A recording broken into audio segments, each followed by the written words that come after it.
Assalamualaikum warahmatullahi wabarakatuh.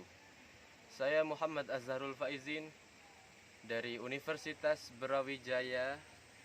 Pada kesempatan kali ini ingin menyampaikan dongeng dengan judul Asal Usul Kota Surabaya. Dahulu kala hiduplah seekor buaya raksasa yang ganas dan menyeramkan.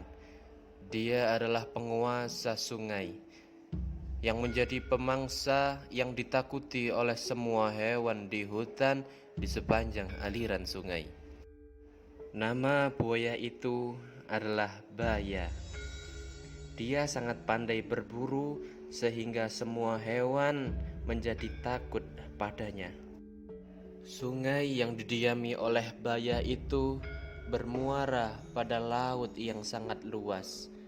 Di laut tersebut tinggallah seekor hiu yang bernama Sura yang menjadi penguasa dari laut tersebut.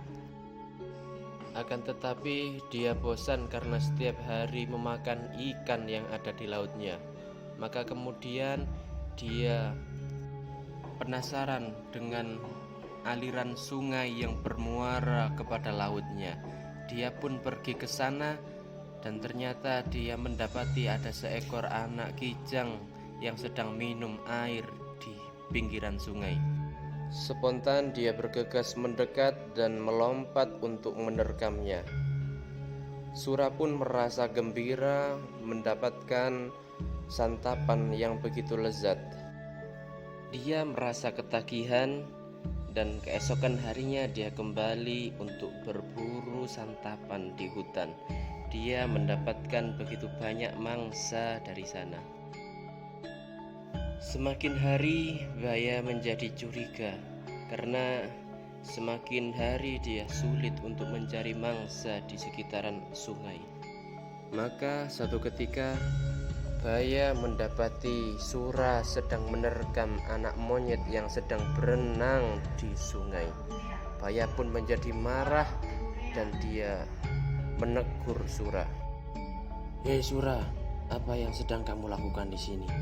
Ini daerah kekuasaanku. Kamu telah mengambil jatah makanku." "Siapa bilang ini daerah kekuasaanmu? Semua binatang boleh untuk mencari makan di sini." Akhirnya pertarungan hebat pun tidak dapat terbendung sehingga keduanya saling serang.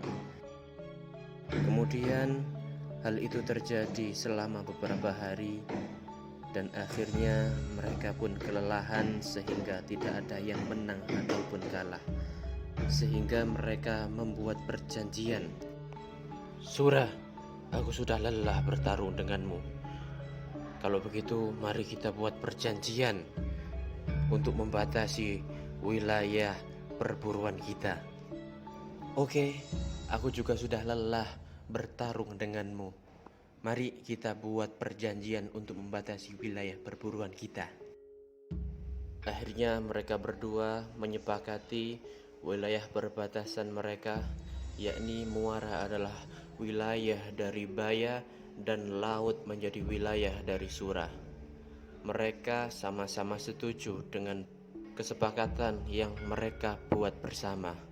Kemudian selang beberapa bulan mereka berdua menjadi damai dan tidak pernah melakukan pertengkaran.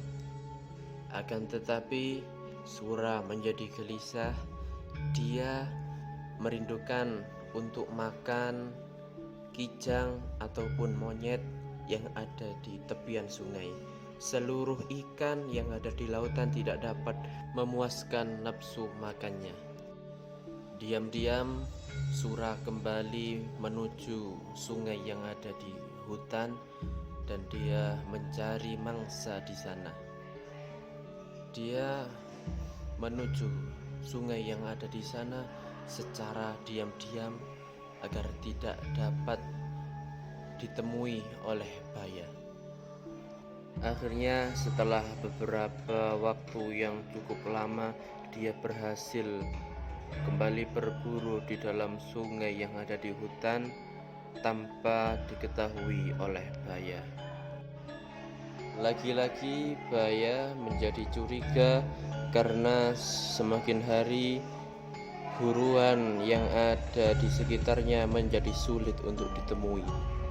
Maka Baya menjadi curiga, apakah Sura telah kembali mencari mangsa di daerah kekuasaannya.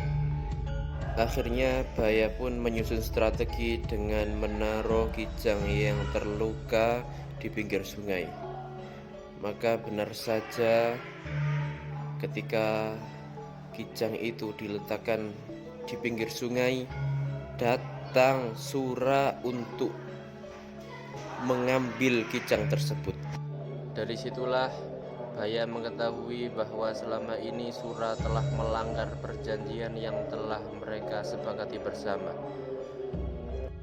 Dari situ Baya sangat begitu marah, dan kemudian pertarungan yang kedua tidak dapat dihentikan.